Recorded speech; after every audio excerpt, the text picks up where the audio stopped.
kry, want hy het nou uitgefriek. Ek praat vandag oor 'n tema wat baie naby aan my hart is. Die tema wat sê volbring beteken volbring. Het julle dit geweet? Volbring beteken volbring. Wat is aan my?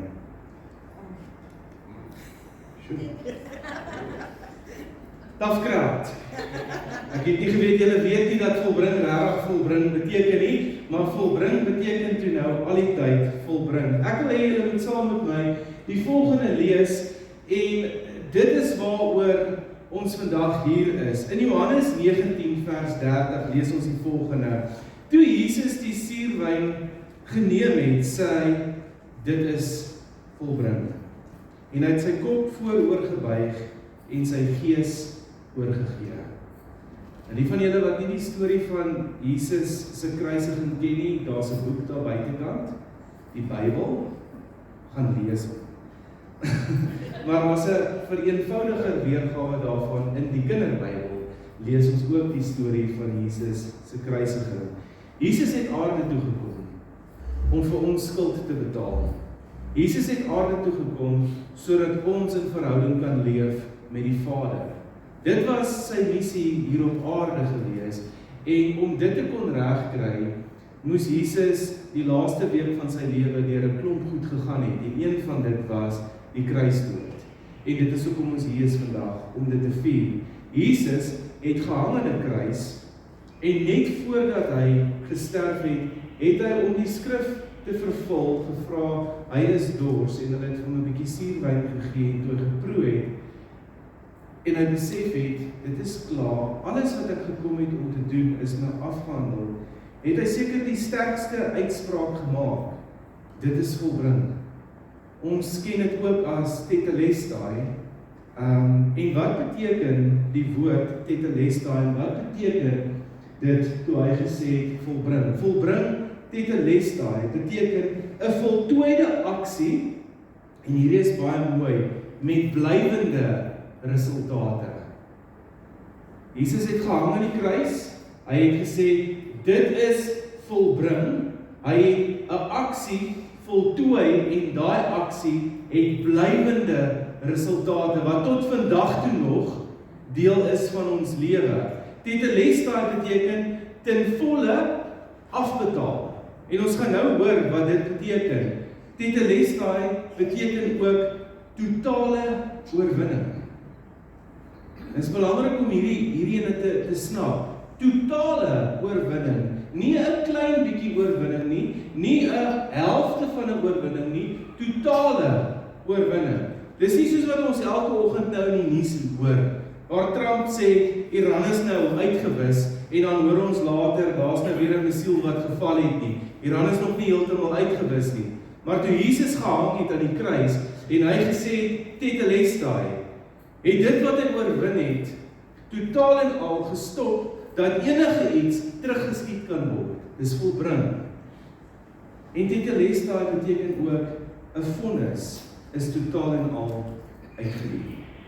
So as ons praat van volbring, is werklik volbring, beteken dit die volgende, 'n voltooide aksie, nee wat nou terug, nie so haastig wees nie, 'n voltooide aksie met blywende resultate, iets wat in volle afbetaal is, totale oorwinning, en 'n vonnis wat uitgedien is. Nou wat beteken daardie uitspraak vir ons vandag? Daar's 4 goedes wat ek vandag met julle wil deel. Die eerste ding wat dit vir ons beteken, tetelestai in ons lewe is, jou skuld is volkome betaal. Het jy gewerk om jou skuld te laat betaal? Nee. Want ons kan nie werk om ons skuld te kan betaal nie. Maar Jesus het aan die kruis gehang en gesê, ek voltooi nou die transaksie. Ek handel dit nou af. Ek bring nou totale oorwinning. Ek sê hierso, Jesus het jou skuld afbetaal, nie gedeeltelik nie net 'n bietjie nie op 'n afbetalingsplan nie, So Jesus het nie daar aan die kruis gehang en gesê, ek gaan jou skuld afbetaal oor 72 maande met 'n rentekoers van 11,5% nie. Nee, hy het gesê, ek betaal dit nou af. Alles van dit. Daar bly niks oor nie. Nie 'n deposit nie, nie 'n bietjie dit nie, nie 'n fooitjie wat nog moet betaal word nie, ek betaal alles af. Jesus het nie die woorde gesê, ek gaan net aan die kruis begin om jou sonde af te betaal en jy moet werk vir die res nie. Nee, hy het gesê, dit is nou klaar betaal. Die oorwinning is behaal, die vonnis is uitgedien, dit is nou 'n voltooide aksie.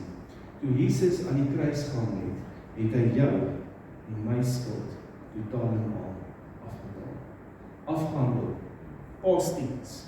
Ons hoef nie weer daaroor te wonder nie, ons hoef nie weer daaroor te dink nie. Die tweede ding wat volbring vir ons beteken is, die ou verbond is nou afgehandel. Hoor net wat sê Matteus 27 vers 51 vir ons. Hy sê, en kyk, die voorhangsel in die heiligdom is van bo tot onder in twee geskeur. Die aarde is geskit en die rotse is oopgebreek. Die voorhangsel wat die heiligdom waar God gebly het en die res van die mensdom geskei het. Ons kon nie in die heiligdom ingegaan het nie. Ons kon nie gewees het waar God was nie as gevolg van ons skuld, skaamte en seer. En in die oomblik toe Jesus aan die kruis gehang het en daai uitspraak gemaak het die afstand wat geskeiding gebring het geskeur in die helfte en Jesus het gesê, julle het nou toegang tot die Vader. So die ou manier van werke om in God se goeie boekies te kom is nou verby. Die ou manier van ek moet doen, werk, ek moet myself die hele tyd in check hou, het tot 'n einde gekom en Jesus het gesê, ek het dit vir julle gedoen, nou kan julle in verhouding lewe sonder enige skuld en enige skaamte. Ek sê die volgende, geen priester is nou nodig om tussen ons en God te staan nie. Want in die ou bedeling was daar 'n mens gewees wat moes ingegaan het met klokkies op sy rok en een of ander bloed van een of ander skaap oor hom, om homself net te probeer skoon was en skoon maak, om voor God te lê en te sê, Here, vergewe asseblief die sonde van ons nasie. Ons het dit nie meer nodig nie, die voorhangsel is geskei, ons het 'n direkte toegang tussen God en ons.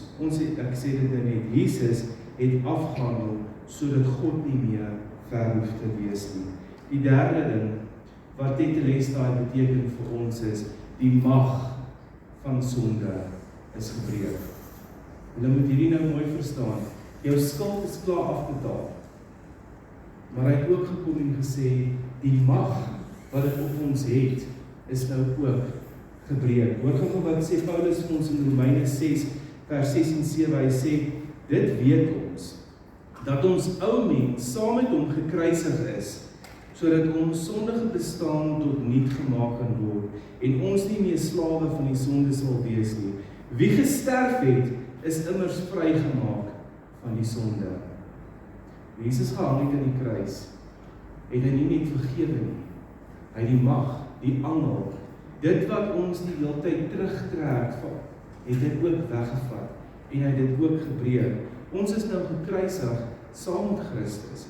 Hy sê dit vir ons in vers 7 so mooi, wie gesterf het, is immers vrygemaak van die sonde. Dink gou so daaraan, as jy 'n lewenslange tronkstraf kry, wanneer het jy die straf uitgedien vir daai lewenslange tronkstraf? Die dag wat jy sterf.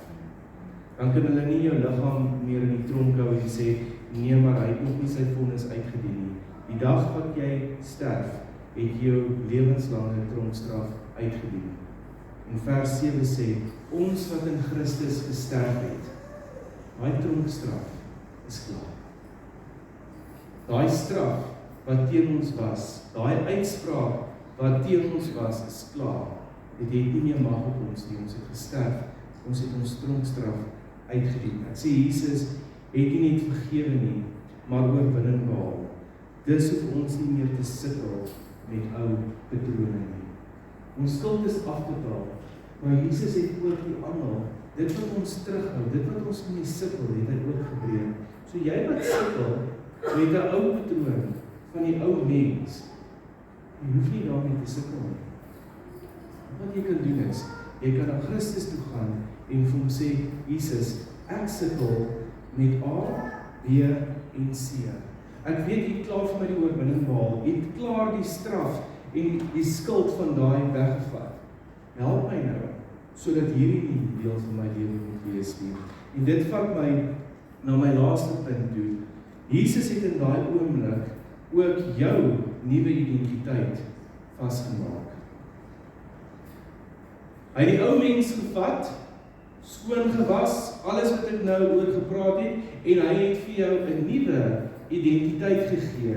Toe jy hom aanneem as redder en saligmaker, en jy sterf in Christus, en die kruis raak nou jou verwysingspunt, het hy jou 'n nuwe identiteit gegee.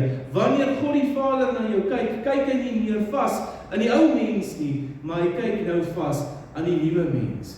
My identiteit het verander die dag toe ek my hart en lewe vir Jesus gegee het, van Philip Jonker af.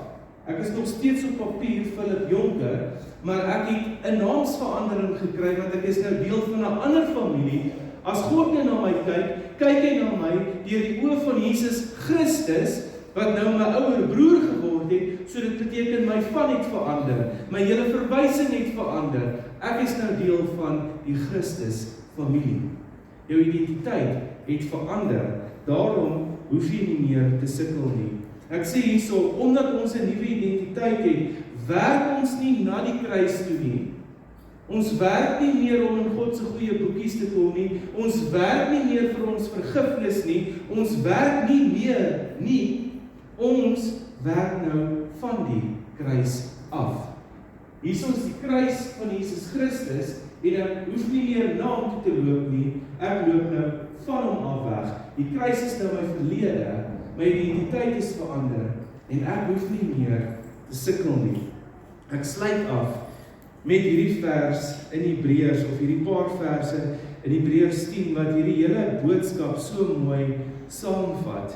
En ek wil hê julle moet hierdie deel maak van julle lewe vandag. Hebreërs 10, vanaf vers 10, sê die volgende: Volgens sy wil is ons heilig gemaak deur die offer van die liggaam van Jesus Christus, eens en vir altyd. Elke priester staan wel dag na dag en diens doen, en bring oor en oor dieselfde offers, wat nooit in staat is om sonde weg te neem nie. Maar toe Christus vir altyd een offer ter wille van die sonde gebring het, het hy aan die regterhand van God gaan sit. Sedertdien wag hy totdat sy vyand 'n voetbank vir sy voete gemaak het. Want deur een offer het hy hulle wat geheilig word vir altyd vervolmaak. Toe Jesus aan die kruis gaan het en hy die uitspraak gemaak het, Tetelestai, het hy hierdie gesê: Wat klaar is klaar. Kom ons hou dit so. As ons vandag by die voete van Jesus sit en ons hoor sy uitspraak, dit is volbring, is sy hart vir ons, dat ons sal vorentoe beweeg, die verlede los waar die verlede is, want ons kan niks daaraan doen nie. Jesus het betaal vir daai verlede. Sy hart vandag is, dat ons uit ons nuwe identiteit uit sal lewe. En ons het die geleentheid vandag, om dit ook dan nou te vier, met die nagmaal, wat sekerlik die beste geleentheid is vir ons om vir Jesus dankie te sê, vir die feit dat volbring werklik volbring is. Hy het vir ons gesê, in sy woord, dis opgeskryf, die nag voordat hy gearresteer is, het hy 'n laaste keer saam met sy disippels geëet. Hy het die brood geneem, hy het die wyn geneem, hy het die brood gebreek en hy sê, wanneer julle by mekaar kom, gebruik hierdie om my te onthou en om te onthou wat ek gedoen het. En hy het die brood gebreek, hy het dit vir sy disippels gegee en hulle het geëet. En toe hulle klaar geëet het, het hy die wyn gevat en hy het gesê, hierdie is 'n simbool van die nuwe verbond. Die ou dinge het verbygegaan, die nuwe het gekom. En wanneer julle hierdie drink, is dit 'n simbool dat julle sonde weggevat is, julle lewe nou in 'n nuwe identiteit. En hy het gesê, wanneer ons by mekaar kom, as hierdie familie, moet ons hierdie doen, om hom te onthou. So ek wil julle uitnooi, om vorentoe te kom, vir julle nagmaal te kom kry, en wanneer almal het, gaan ons Jesus se kruisdood vier, en vir hom sê dankie vir wat hy vir ons gedoen het. Dankie dat ons ou mens gekruisig is, en begrawe is saam met hom, en dat ons nou in oorwinning kan lewe, en alles, maar alles, gaan net oor hom. Julle is daar ons